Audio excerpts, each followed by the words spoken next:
My name is Moreno. We're here at the San Ana Public Library. Today is September 19th. It's about 7 o'clock. My name is Wilma Zepeda, Santa Ana Public Library, September 19th, 2012, 7 p.m. Okay. So, hi. If you can please state your name. Lupe Moreno. So, can you tell us what was one of the first earliest memories in your childhood? Living in California. In what area did you grow up in? I was born in Redding, California, which is in Shasta County, very way up north. And probably one of my earliest memories is working in the fields. We picked olives with my parents in Shasta County. And I remember that little bucket we had, and we would pick the bottom branches, and then my mother would pick the middle branches, and my dad would get on the ladder, and he'd pick the high branches. I remember my uncles and my cousins, they liked to sing, and so you could hear them from the different trees singing, and that's my earliest memory. Where did you go to elementary school? Elementary was kind of interesting because we started off in Cottonwood, California, and it was an elementary school there. But then my parents all of a sudden got divorced, and that's what brought us to Santa Ana. So the first school I went to here was at Monroe in Delhi. And then I went to Lowell School. It was very close to my house, so we would walk to school.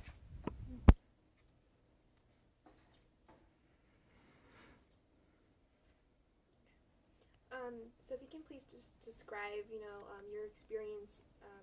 You were talking about your divorce, but you were going to. Oh, my parents' divorce. Yeah, your parents divorced, and the transition you faced, from moving schools. How was that like? It was a very difficult time for us, only because we grew up in a very sheltered city. It was more like a little town up north, and everybody spoke English, and we were the only Latino family in the whole town. We were the only Latino family in the whole town. There was a whole bunch of other little towns, and each one of them had different cousins or uncles and stuff, but almost all the little towns that were up there only had one Latino family. And while my dad and my uncle spoke Spanish, they also spoke English, so there was very, very little Spanish spoken, even with the immigrants that worked in the fields. And coming to Southern California, it was like a culture shock to us because it was so different. We weren't used to children talking back to their teachers. We weren't used to children cussing at at grown-ups. That's not the way we were brought up. So it was a big culture shock. But we were living in Delhi, and my father worked like 2 or 3 jobs. I remember him telling me that he worked in restaurants, and he worked in the fields, and he worked in construction. My father and actually my older uncle came over during the Bracero program. So they were here legally, and a lot of my cousins and my uncles weren't here legally. So that was kind of strange too. It was strange to live with my aunt. That's why we wound up in Santa Ana, because my father's younger sister lived here. And we had never seen men beat up women, and that was really new to us, that my aunt's boyfriend would beat her up, and we weren't supposed to say anything. It was very hard the first year. We were used to spending Christmases with our family, and it was just different. Very, very different. So on that Christmas, I remember we drove around all of Santana because I guess my uncle, no, he wasn't my uncle. He was my aunt's boyfriend, was having a Christmas party, and he didn't want children there. So my dad drove around. And I'm sorry. I'm getting very emotional. I don't know why. But on that Christmas, I promised my brothers and sister that we would always have Christmas after that. And so I made it my business, whatever it took. I ironed clothes, I babysat, I did whatever I could to give them a nice Christmas. And one year, oh, this is so great. One year, my younger brother used to go to the Boys and Girls Club. And they had a raffle. And he won the Christmas tree. So he brought it home. And I was always grateful to the Boys and Girls Club here in Santa Ana because they kept him out of trouble.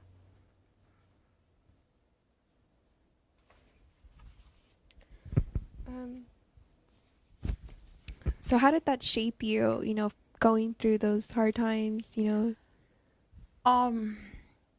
I didn't realize when we lived in Cottonwood that my mother was the strong one and that my father was actually the weaker parent. And I think that was because my father didn't have an education. My father couldn't read and he couldn't write.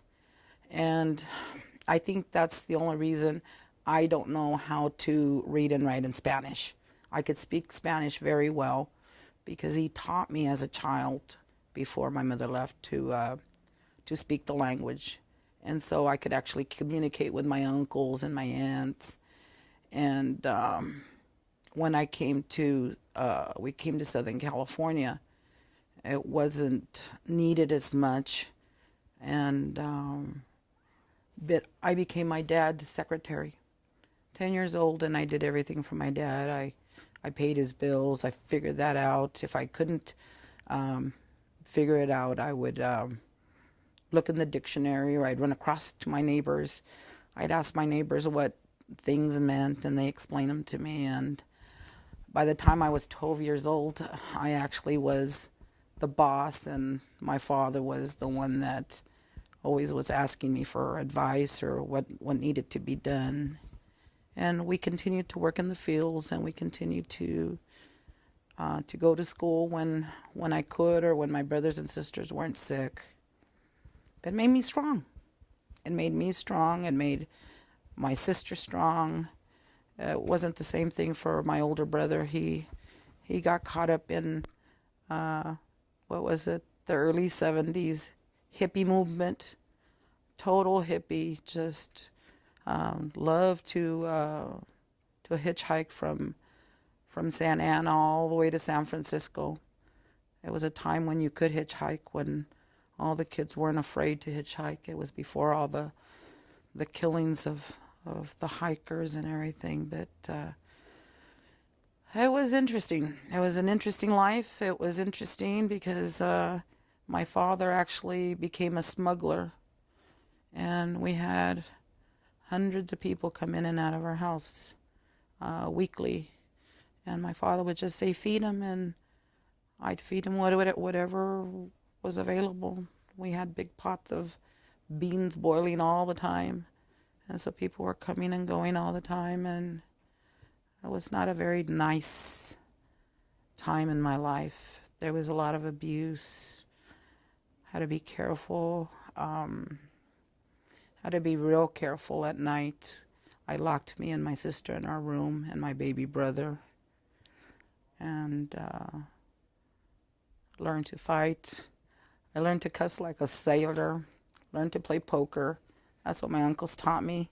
We played poker and listened to their wild stories, and there was a lot of singing too, but it was always very scary. There was never enough to give my brothers and sisters, so I would babysit and clean and do whatever I could. Very hard, but it taught me a lot of things. It made me very self-reliant, and we were these wild children running all over the city when there was still the old was it shows, movie houses. We used to go to Broadway, the Broadway show. It was 50 cents if you were a student. So we did that, and the better one was the West Coast. And then we just liked to hang out on 4th Street. And then as time went by, I became more and more the responsible one. I was the one that stayed home while my brothers and sisters partied as teenagers. And like I told you, my sister became president of MECHA, and she founded this or that. I could never understand their anger. We were being brought up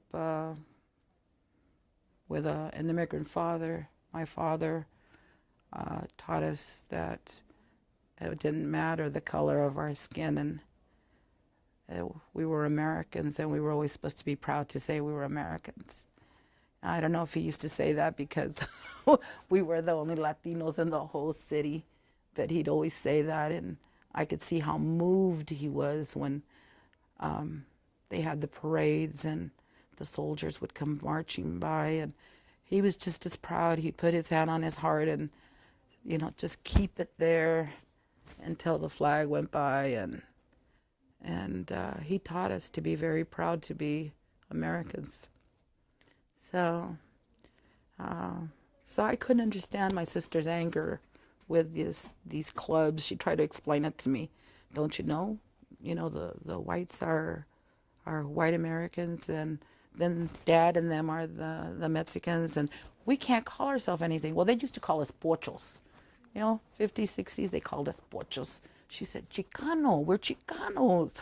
Okay, we're Chicanos, don't you get it? I said, it means we're Americans, but we're of Hispanic descent. I said, oh, okay, you do that. So she was the wild child. I couldn't keep her down. She would do so many things, and I used to spank her because I was a year older, until one day she hit me really hard.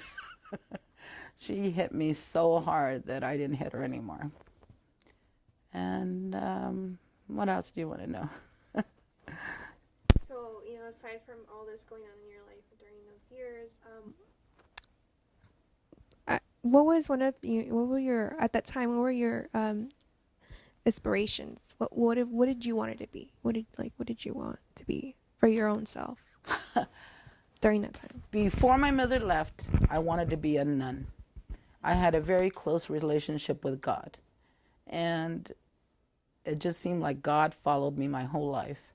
And so now, after all these years, I'm a hardcore believer in God.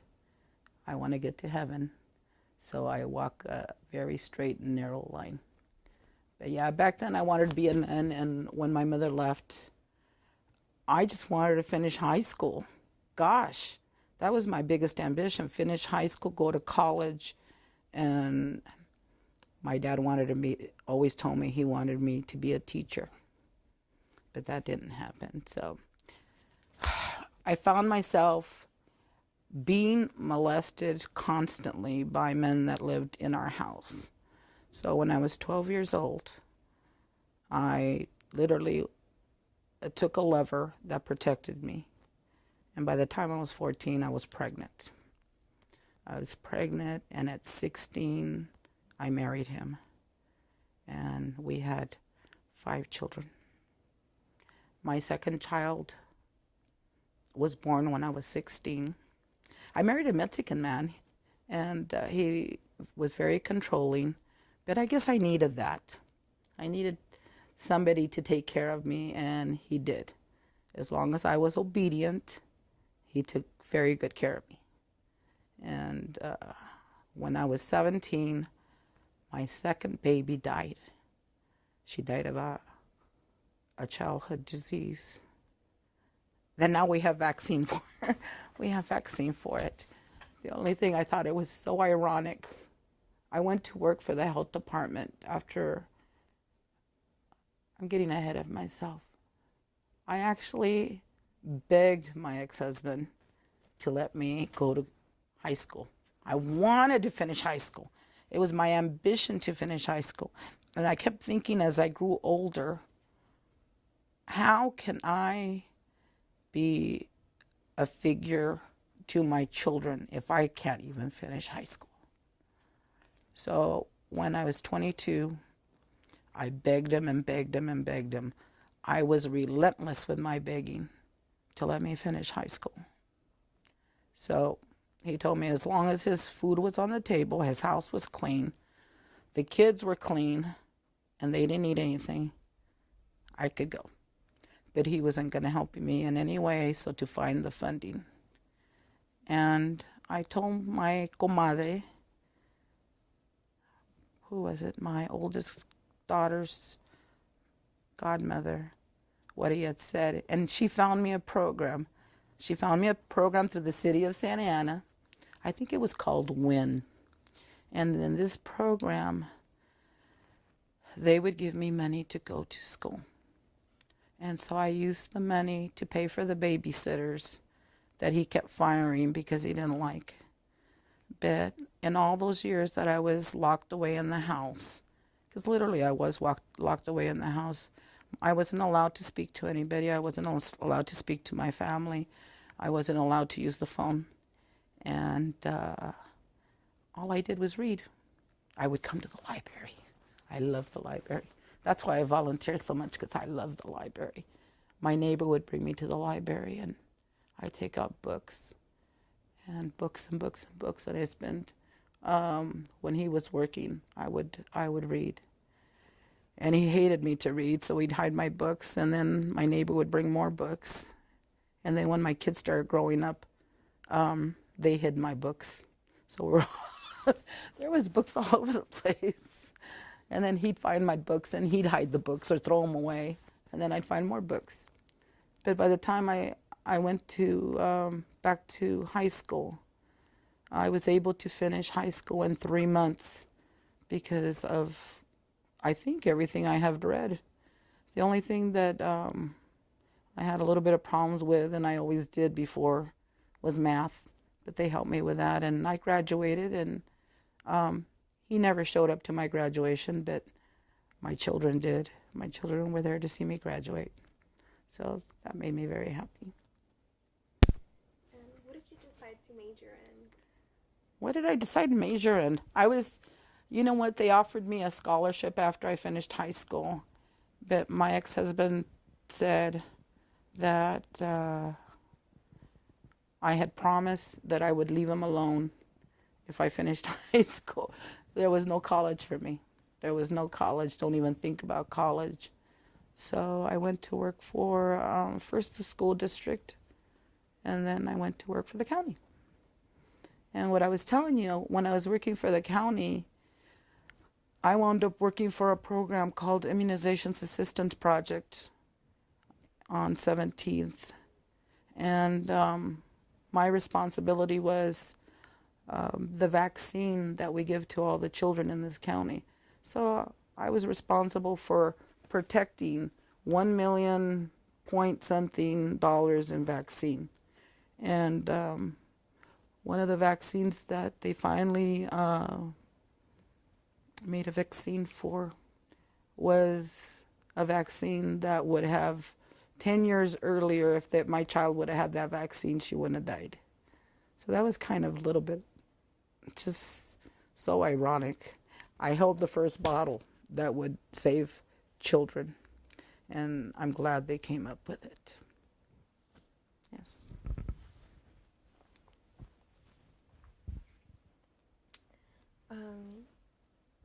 So you said that you faced, abuse, domestic violence, everything. How did you, on your own break through from that? Like, you said you're like, no more, Did you ever encounter him?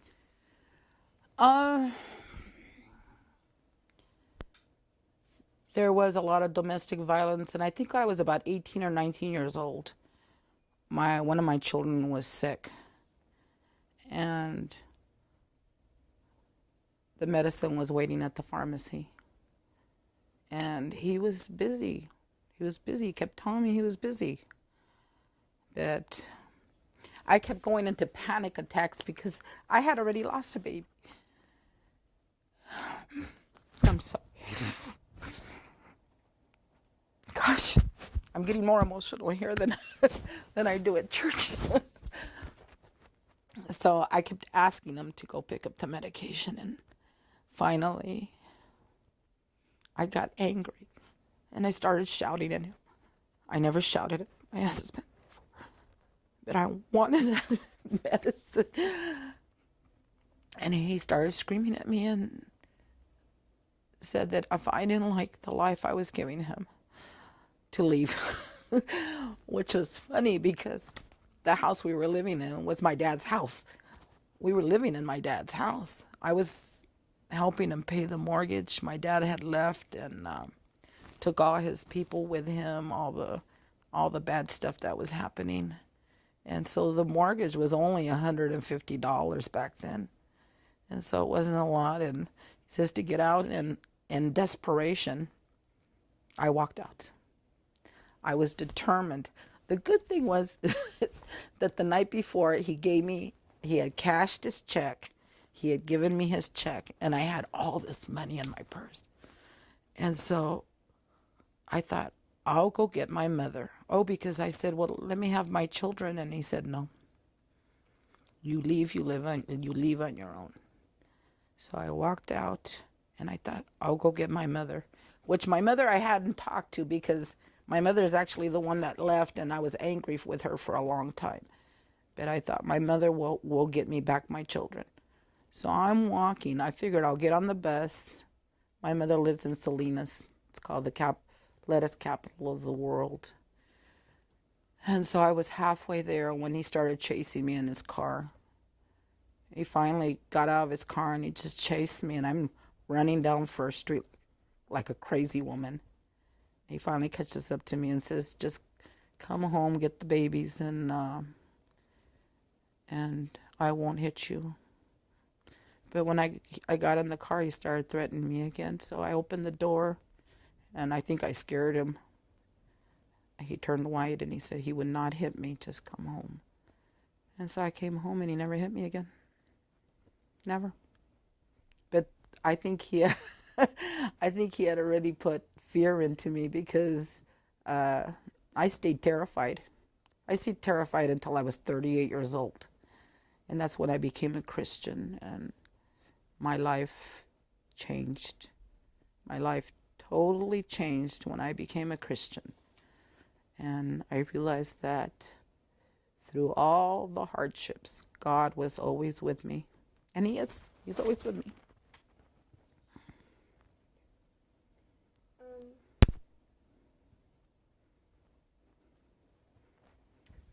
How did you get politically active, you know? How did I... It's kind of funny because... So I don't keep saying ex-husband, I'll say Marcial. My ex-husband's name is Marcial. Marcial didn't like me to talk to anybody. Marcial didn't like me to just... He wanted me to focus on him and focus on our children. But I think the first time I got politically active was on Bristol. Bristol used to have no light on Bishop. It was a long stretch between First Street and McFadden. There was no light, no stop sign, no nothing. And during the summer, all the time, but it was worse during the summer, they would pick up speed right after they left First Street. So by the time they hit Bishop, they were going 60 miles an hour, zooming. And a lot of people had accidents there. A few of them got killed on that stretch between First and Bishop. And the neighbors, being the neighbors, the minute we heard the accidents, we would all run out there and we'd help as much as we can until the police and the paramedics would come. And they just got angry. I think if I remember right, a man had gotten killed that week and everybody was just furious. So they started going to the city council and the city council didn't listen to them. So they started having protests. They actually started stopping traffic on Bishop.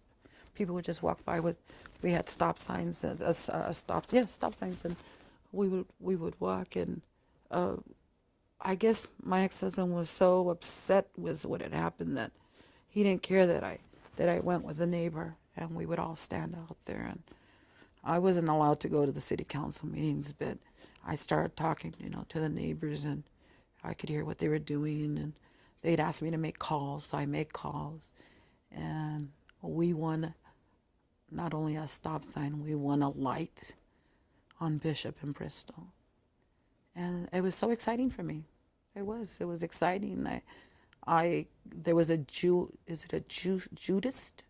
priest with a program. I remember it was called SANO, SANO. I think it stood for probably Santa Ana Neighbors or something. But I remember a priest came to my house, and he said he wanted me to help register voters and, get the neighbors together.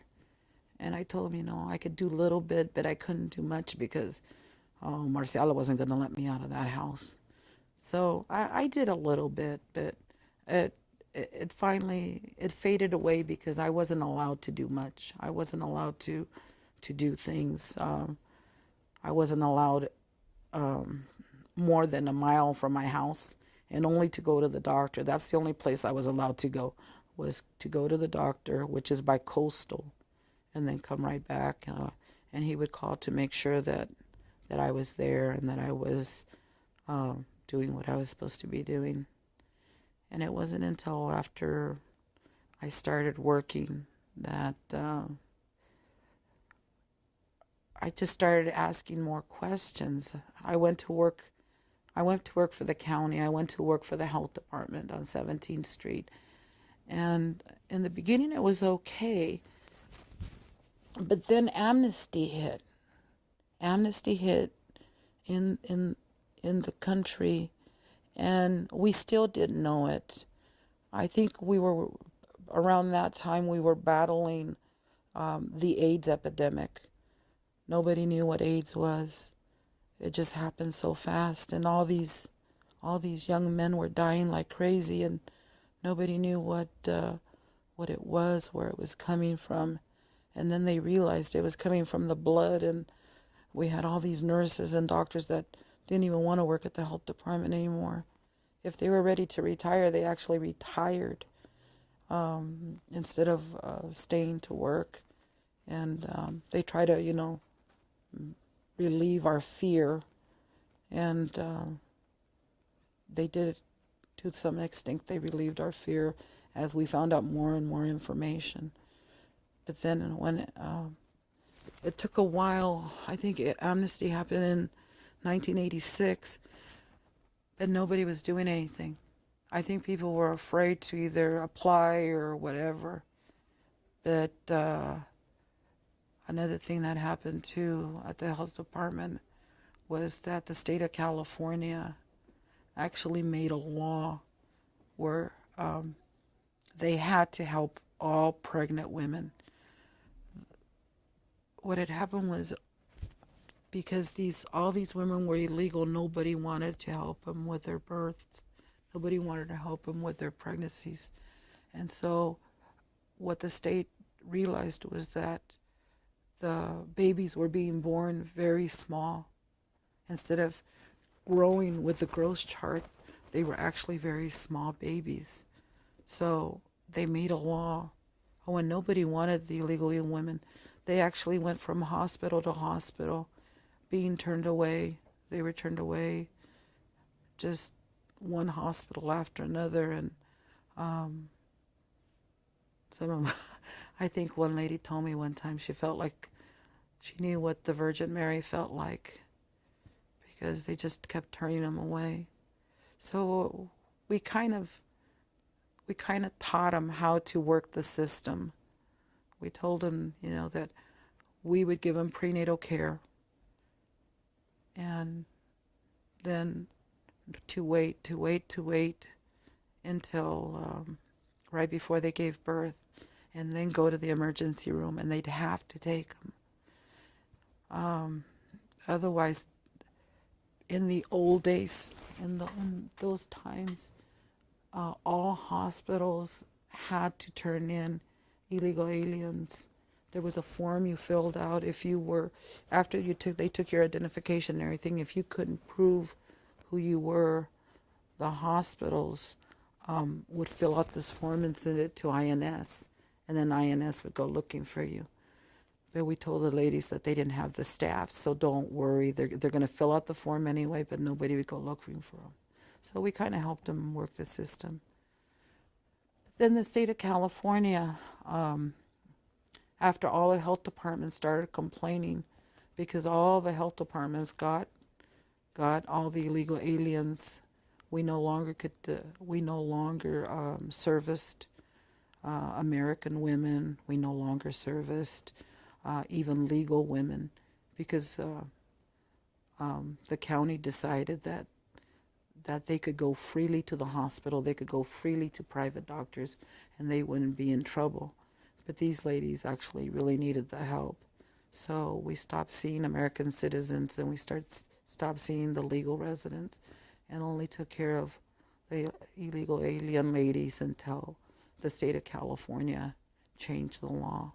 And after the state of California changed the law, our program actually ended, because nobody wanted to come to the health department anymore, because they always thought, well, that's where all the poor people come. Why should we go to where all the poor people go when we could have private hospitals, private doctors? So the prenatal program ended at the health department.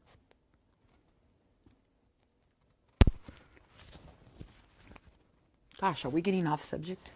No, that's it. I mean, you're going back in history. Okay. Yeah. Oh, so I was telling you about what happened with Amnesty. So nobody came, nobody said anything, and then I think it was in '89. In '89, it's like, I don't know, maybe they had press releases, maybe there was an outreach program. I remember it was Howard Azell, I think, started coming on commercials on TV that they needed all these people to come in and register. So all of a sudden, we get hit by a tidal wave of the world at the health department. Because not only did they need proof that they had come for immunizations during a certain time, they also needed new immunizations. So we had to go through our archives and look and see if these people actually had been there. And this was before computers. There was no computers. Everything was done by file. Everything was done in boxes. Everything was typed. So we had to look through boxes and boxes and boxes for people's information. And then we actually came up with our own form. It was typed, and then it was Xerox and Xerox and Xerox, and we had thousands of people coming through every day. I remember that we have actually, during the really bad time, we actually had like 1,000 people at our door that we had to either find records for or we had to immunize. And that was a very interesting time too. Were you involved with any community organizations? I started, okay, so this is one of the things. As more illegal alien people came in into the county, the more I realized we were servicing less and less American people. We were. It was just the odds were against them. Our thing, the county's main thing, was to help the neediest of the neediest. And I kept thinking, well, that's not fair. And that's not fair. And as things started happening in this city, I kept thinking, well, the Americans will take care of the problem. The Americans are going to take care of the problem. The Americans are going to take care of the problem. Like, personally, what happened one time was, I go out to my front yard and there's this man having a picnic in my front yard. And I tell him, what are you doing?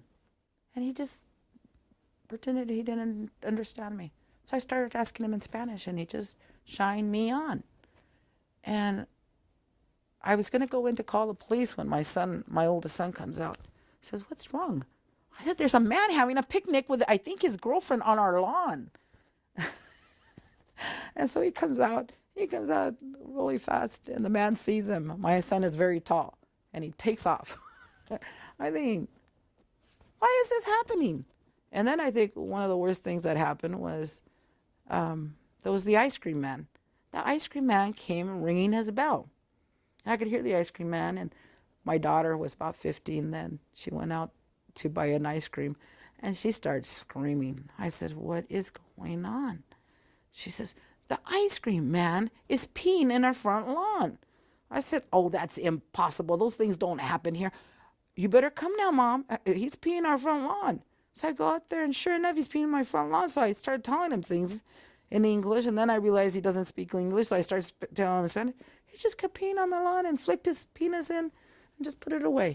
So I called the police, and they said, well, what is, I needed his cart number, I needed the name of the thing, and I'm thinking, oh my gosh.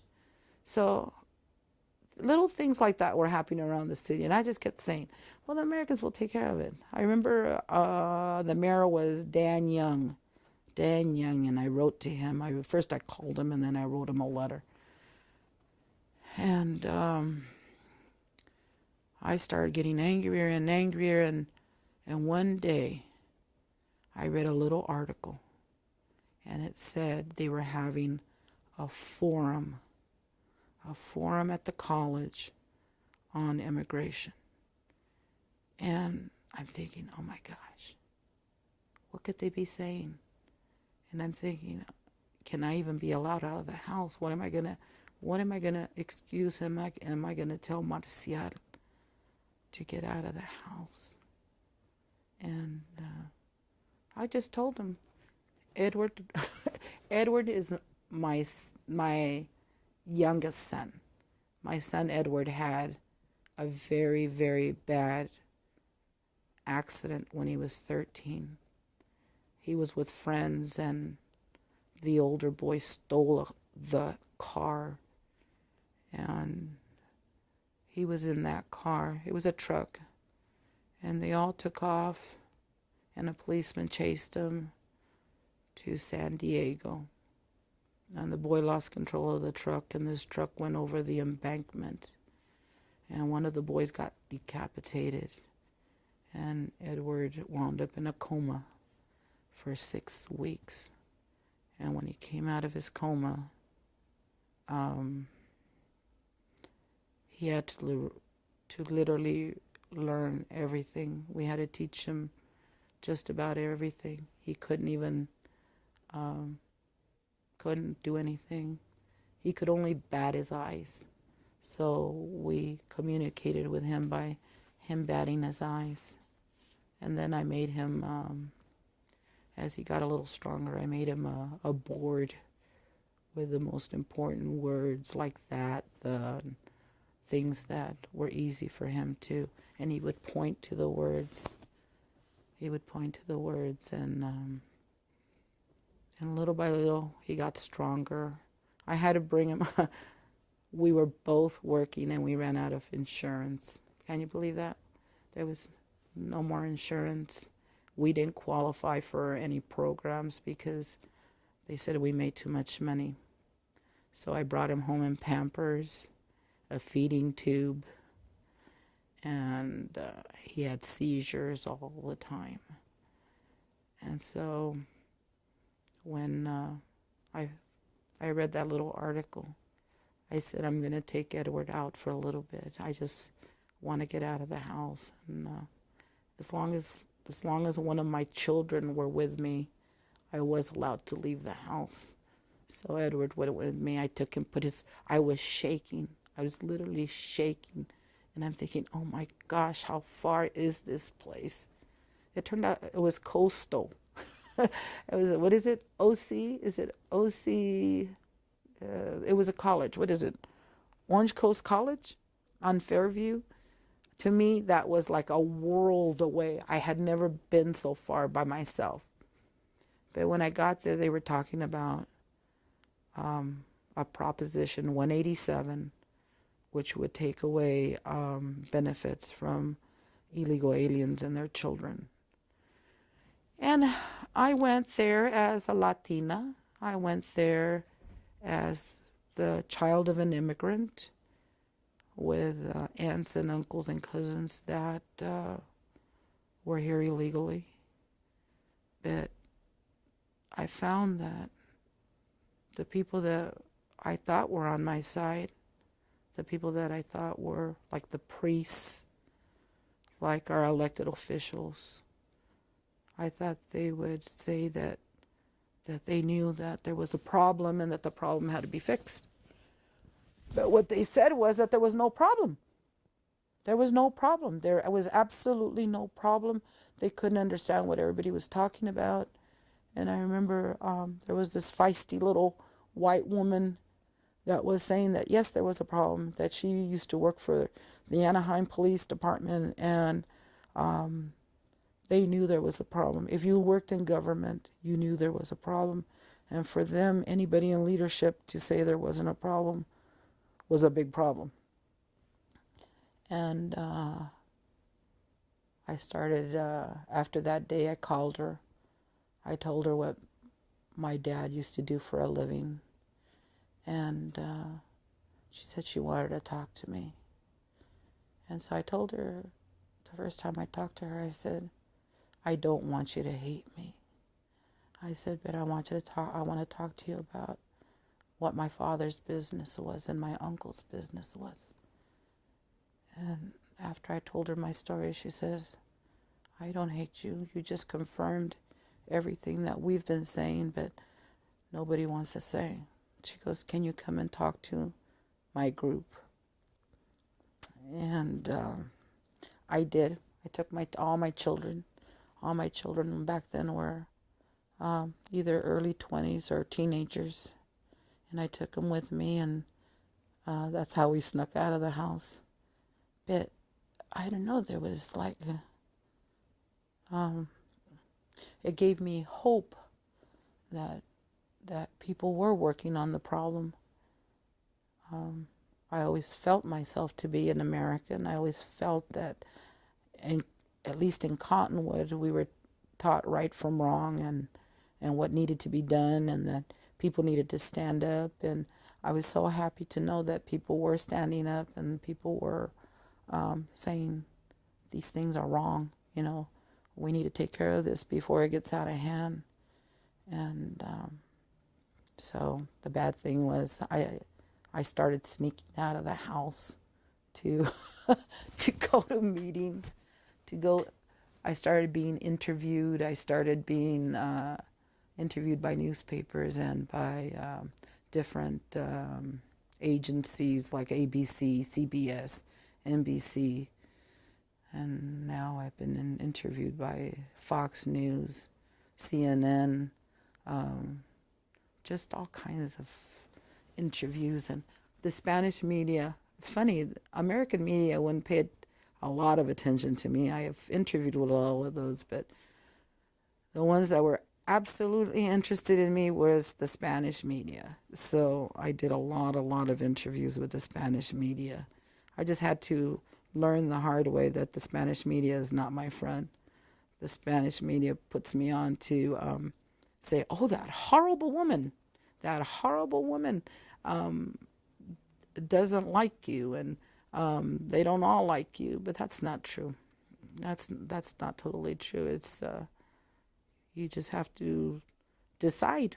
And I decided, either you're going to get to heaven or you're not going to get to heaven. And sometimes you have to stand strong, even if you go against your family, which I did.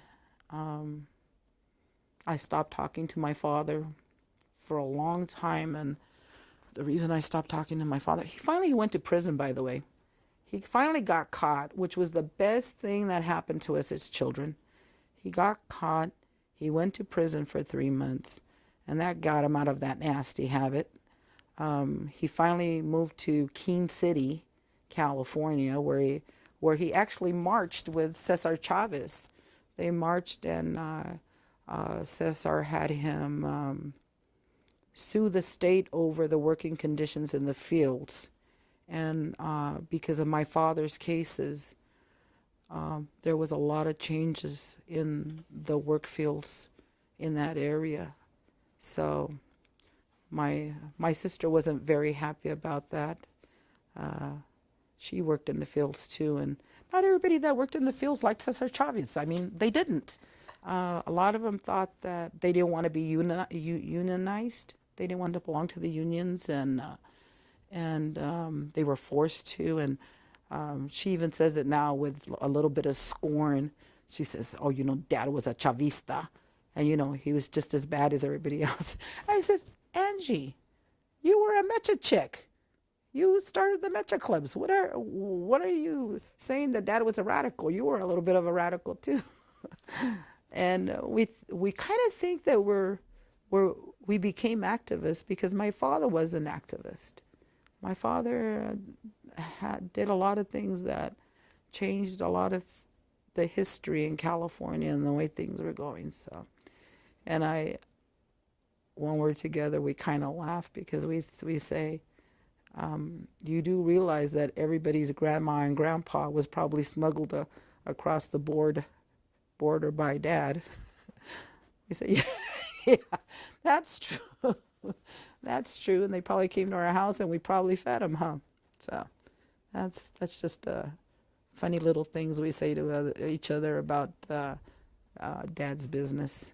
Now, recently, I started talking to, but let me tell you about my dad. The only reason I stopped talking to him was he had a man in my house that turned out to be an assassin. Now, in Mexico, they don't usually kill the politician. They kill their children, or they kill the thing they love best.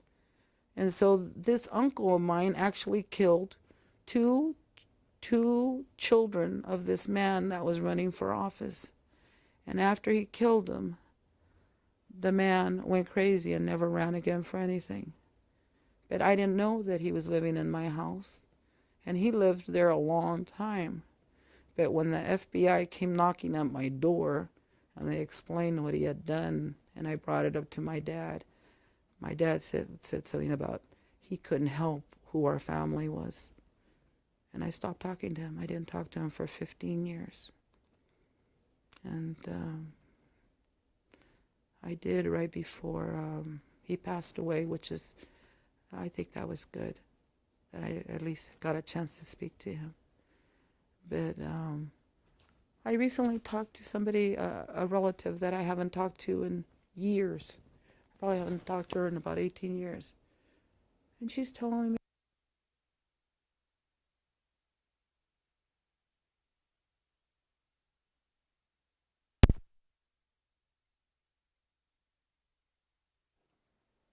really, really sad for me. They're all going to go to hell.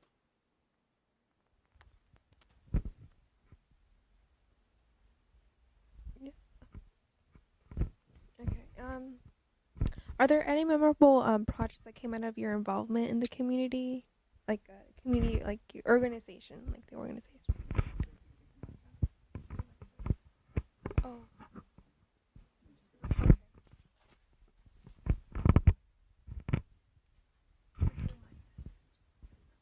Oh, well, I love to volunteer. I've always loved to volunteer.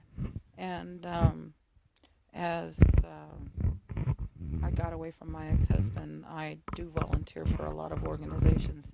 I absolutely love to volunteer for the library, and I think I've been volunteering for about close to 10 years.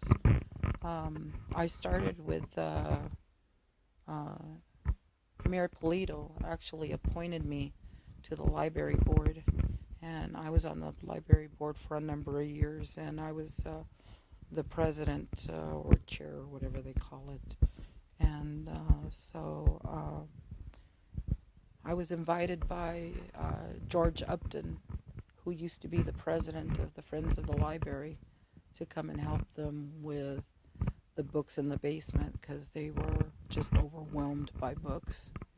And so I have been coming for probably the last 10 years. Every Wednesday, I used to come 2 or 3 times when it was very out of order. But I fixed it, and then Sue came along, Sue Stewart, and Sue has taken over as president of the Friends, and I left the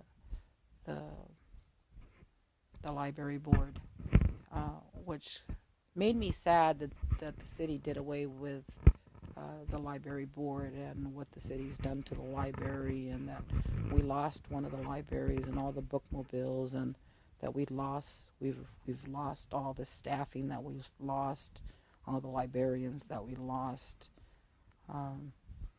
When you volunteer, you make a lot of friends, and I think that in the city, there's basic things that a city should have, and a good working library is one of them. And as big of population that we have in the city of Santa Ana, I think we should have more libraries. That's one of the things I'd always would like to work on. Except I do volunteer for a lot of things. I used to be very, very involved with the Democrat Party, but as I grew older, I realized that they didn't stand for any of the things I stood for. They disappointed me a lot. A lot of the politicians disappointed me. So I used to register voters. I used to be active in their campaigns. The last Democrat president I voted for was actually President Clinton. I thought he was just great. And then he turns out to be a woman masher. I really don't understand how Democrat women could actually support him and love him so much when he actually molested so many of them. Being a woman that was molested as a child, it's one of my pet peeves. I always think that if I ever get high in office, if I ever do get high in office, some of the laws I'm going to work on is punishing child molesters. I think child molesters and child murderers need to be executed as soon as possible. I don't think we should even give them the benefit of the doubt. If there is no doubt that they've molested a child or murdered a child or even terrified a child, like a child is terrified when those things are happening to them, I think they should be executed. So that's one of my big pet peeves is that child molesters ruin children's lives. I think that I'm as strong as I am as a woman, as an American, as a Latina, as a mother and a grandmother, is because of all that I've been through. But at the same time, I've seen what it does to some children. Some children just never get over it, and that's why we have a lot of people that are on drugs and become alcoholics, or we have so much homeless that they just can't deal with it, so they go into their own little worlds. And so that's one of the things I would do. But that, and I also volunteer for the American Cancer Society through the Santa Ana Relay for Life. And that happened out of a fluke. A friend asked me if I'd be on his team about, 12 years ago. And I said I would. And I had never really known or thought I had anybody in my family that had cancer, so I never really worried about it. But then as I started thinking about the things, I realized that a lot of my coworkers, good friends, women that actually touched my life, had died of cancer. One was Maria Nona. Maria Nona was this tough little Chicana grandmother that was just a tough little cookie. And I hated to be hugged. When you're molested or you're abused, you don't like people touching you. I hated to be hugged. And this lady, I tell her, she was an old Chicana, would hug me, and I would freeze, and she would just keep hugging me and hugging me and hugging me until one day I stopped freezing. And so now I'm a hugger. I hug all my grandbabies. I hug all my kids. I tell them I love them. And so Maria known as one of the ones that died of cancer. And then another lady, Olga Frias. Olga Frias, we used to crack up, me and her, because she used to work in the fields too. She knew what it was to work in the fields and then work in an office. So it was funny when you had these young women complaining about the workload, and we just look at each other and laugh, because, I mean, between working in an office, air conditioned, and working in a hot field with the sun beating down on you, and you're complaining. That's what I used to say. You're complaining. So we were just like two comadres, you know. We're just like two comadres, and she passed away too. And then the other lady that had a lot of influence in my life was Joan Franklin. Joan Franklin was a nurse at work, and I remember the first time they asked me to go to Washington, D.C. My sister was going to give testimony before Congress, and my sister says, I'm not getting on no plane. And they said, Angie, they need you to go to Congress. They want your testimony. And she says, I'm not going unless you go. And I said, I'm not getting on no plane. If we're supposed to fly, we'd have wings. She says, no, I'm not going if you're not going. So I was telling this nurse, I was telling the story to Joan. And Joan looks at me and she says, Lupe, if not you, who? If you don't go, who will go in your place? Nobody. You better get on that plane. So I called my sister and I said, I'm terrified, but we're going to get on this plane. So got on that plane and we held hands all the way over there. And she gave testimony and we came home, and who was waiting for me? Joan. Joan was waiting for me. And every time I get on the plane, I come home and she'd be waiting for me. And one day I came home and I was looking for Joan because I wanted to tell her my adventures in Washington, D.C. And they told me Joan wasn't there anymore. And I said, where is she? Where's Joan? And that's when they told me Joan, they found that she had cancer, and she just wants to spend the last few months with her family. I never seen her again. But I remember Joan. I remember Joan. I will always remember Joan. If it wasn't for her, I never would have got on that plane.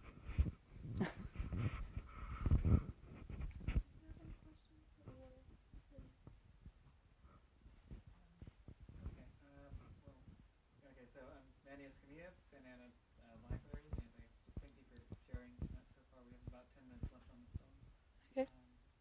But it really does seem like you've had to also not just negotiate struggles, politically in the outside world, but also kind of within your own family. And you seem to, over time, at least try to reconcile a little bit more. Can you talk maybe a little bit more about how you might disagree with some of your family members, but if there's any kind of connection still there, or how you try to kind of hold on to those connections? I noticed that. I have noticed that with the cousins. We have cousins up and down this state of California, and I relate to every part of California because I was born up north, and I was had the first 10 years of my life there. And then Salinas, that's where my mother is, and I go all the time. And then here, Southern California.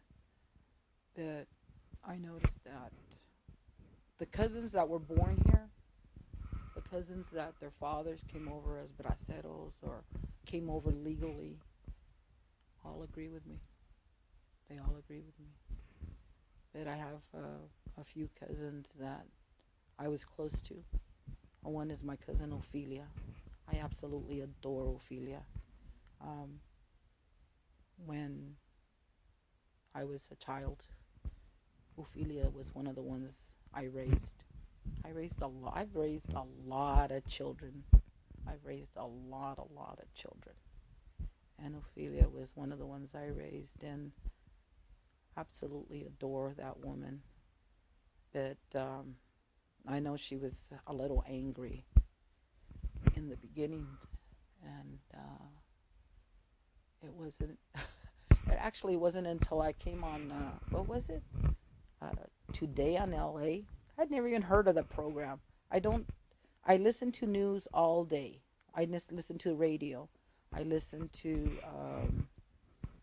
national news. I read a lot of papers. I read a lot of magazines. But I don't look at TV. TV's not one of my favorite things anymore. And I do go on the internet a lot and look at things or Google things and stuff. So I didn't know what this LA Today was. But they invited me about a year ago to be on their show. And I didn't know so many people looked at that thing. You know, there's like 2 or 3 women and all they're busty women, and I'm thinking they don't look like they have a brain in their head, you know. But and then Steve Edwards was on there, and so they started asking me all these questions. Oh, about the Dream Act. I remember now. It's about the Dream Act and blah blah blah. So we start talking, and I'm answering their questions, and I get off the show, and it's like my sister calls me. Ophelia is very upset about what you said, and I said, I love Ophelia, but I'm not backing down from this. We can't back down. We just can't back down on this. This is too important to the nation. It's important to the security of our borders. How many people don't we know? That's the bad thing about doing what I do. Really bad. You hear about all the murder victims, people murdered by illegal aliens. You meet the victims. You meet the victims' mothers. You meet the victims' fathers. A lot of people don't realize that 9/11 had some connection to illegal immigration, and one of the men is Peter Gadiel.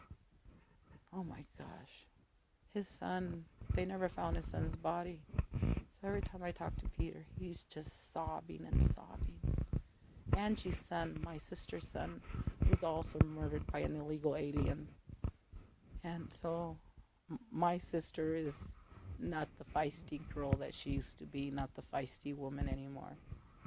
And here her son has been dead over 20 years, and she weeps and weeps and weeps and weeps and weeps. So to me, it's very personal what I do. It has to be done. It's not